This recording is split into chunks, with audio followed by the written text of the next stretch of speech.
Today, we're going to do the market update. It is the third quarter of 2023.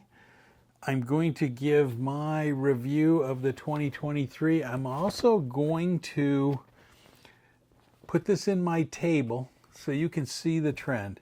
I am going to concentrate on new homes. I think we can see here clearly by my numbers of the past and the present, the trend. And I think the trend's big. So let's get started.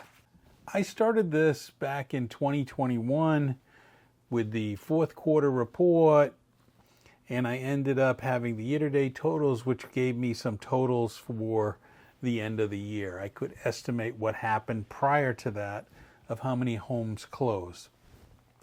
Again, when you get this report or go online to the villages and look at it, it is a great resource that tells you homes in the pre-sold, previously built areas. But when you get to the southern area, Brownwood area, it's all new homes for the most part.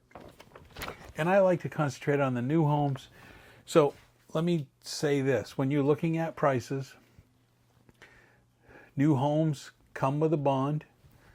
Bonds for new homes run, I'm going to say $25,000 to $50,000, depending on how big a house you get and the area that it's going to be in.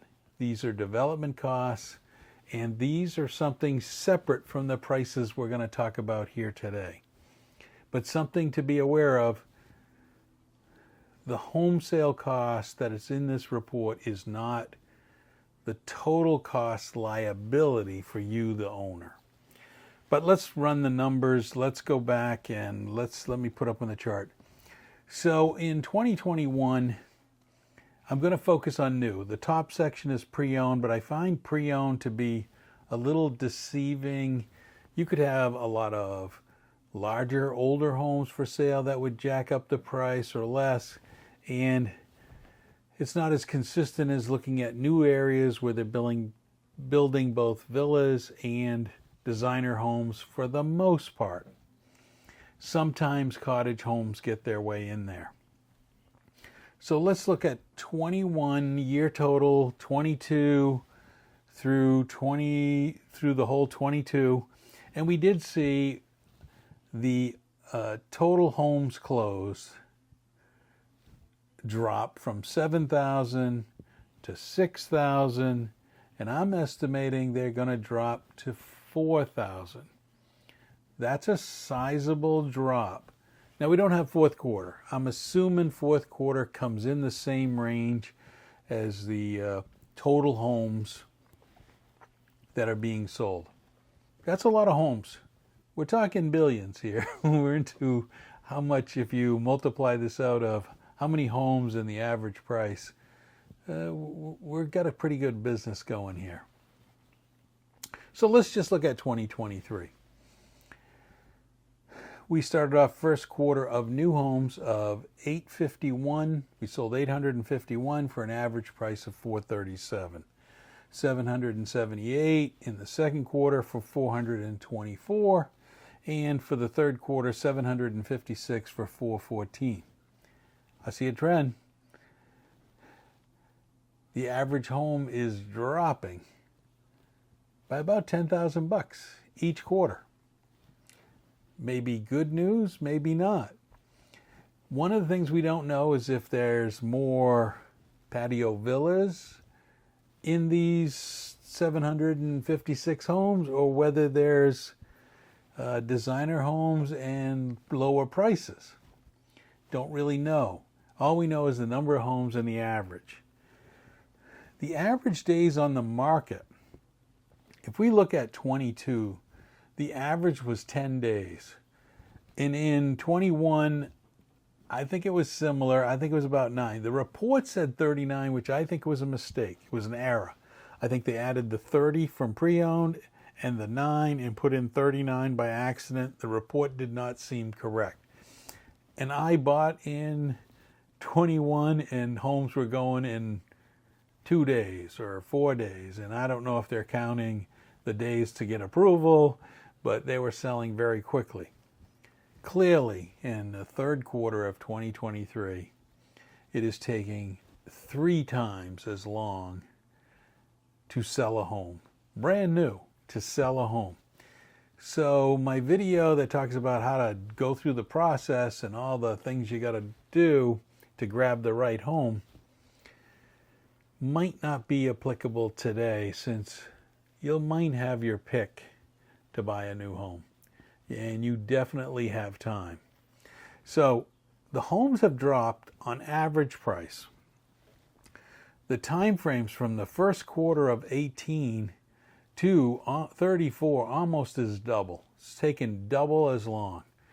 And my estimate of total homes going from 7,600 to 4,000 is definitely a slowing of the market. Not necessarily slowing of them producing homes, but a slowing of the market. Now, I sometimes caution people here, because this is looking at in the villages 55 plus. Middleton, for example, they built homes in Middleton. They're not in these numbers. So these numbers may be artificially low because they built homes and sold them in places like Middleton that are family-oriented villages. They're not 55 plus. So they could have sold another 1,000 homes in Middleton and elsewhere that's not in here. They also could have moved a lot of their building stuff to developing Eastport or the town area for Middleton. There's a lot of development going on in those areas. So the number of homes being sold appears to be dropping. Appears. Even if you were to add in 1,000 homes from Middleton, you probably are not back to the 2021 levels, which was COVID. But there was a rush during COVID to go to warmer weather, working remote. There was a rush. And the average pricing, if you go all the way back to the first quarter of 2022, we're talking 403. Then it jumped to 470 in the second quarter.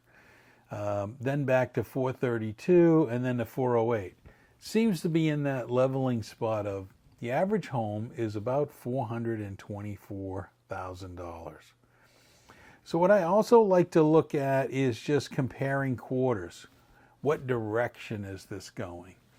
And if we take a good look at just comparing 2023 quarter to 2022, you can see in the first quarter and the second quarter, homes closed. Now, we're quarter to quarter, not one after the other. We're less, 182 less in the first quarter, 200 less for new homes in the second quarter, and third quarter, only 5. So third quarter actually, from the villages aspect, are similar in third quarter. First and second quarter, they were down. The time periods really have grown, as far as you can see here. Third quarter compared to third quarter, 34 days on the market. That's 25 more than it was a year ago. So clearly slowing. And I give a couple of reasons for this. Let me show you a couple of pictures that I took. I'm going to show you, okay, so $400,000 is the average. So if you put down 20% on a home and you needed a loan for $320,000, in 2021 you could get an interest rate of 3.2. 3.2. So if you did a 30-year loan, your monthly payment would be $1,383. That's buying the $400,000 home, putting 20% down. You're taking out a loan for $320. It's going to cost you $1,383. Probably in some people that needed to take out a loan to help pay for the house, that would work for them.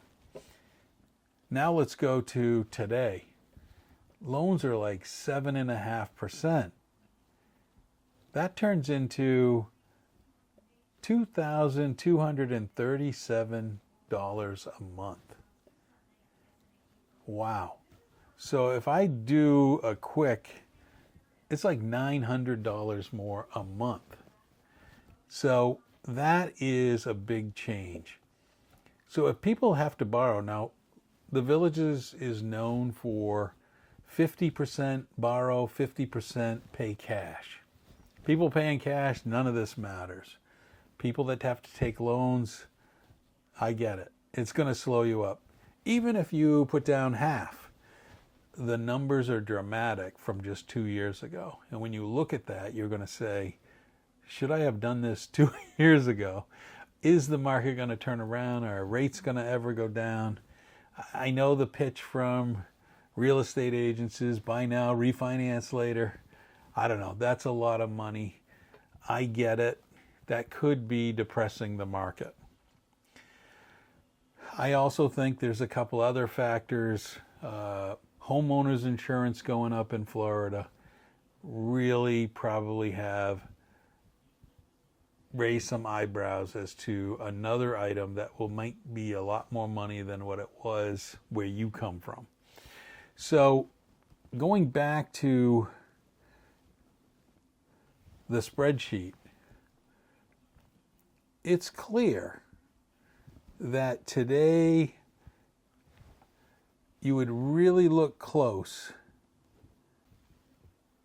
So the trend is clear. Prices seem to be holding steady in the Villages.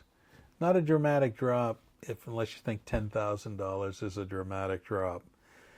I think the other counter to that is the bond increasing.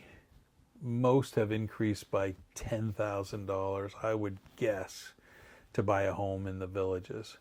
I don't know if that's going to change or if that's going to hold steady, but when you add in a bond, you're really talking about homes in the Villages are $450,000. Looking at the numbers of sold, it has creeped down. But I'm sure in the past, compared to the COVID timeframe boom and what we have today, it may be getting back to a norm. I don't have the records for in the past. I also don't have the records for when the economy in 2008 went down as far as inflation and home prices dropped.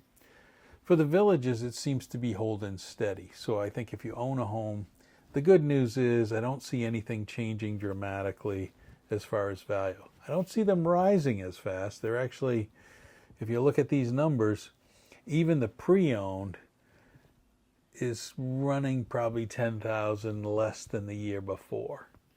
And I know interest rates started in 2022. I think everything is kind of flat. There it is. For the first time, I'm saying I think the Villages is holding steady. It's not growing at the pace I talked about in 2022. And prices are coming down a little, but not that much. Not that much. And interest rates and the other costs are having an effect. They will have an effect. So, thanks for watching.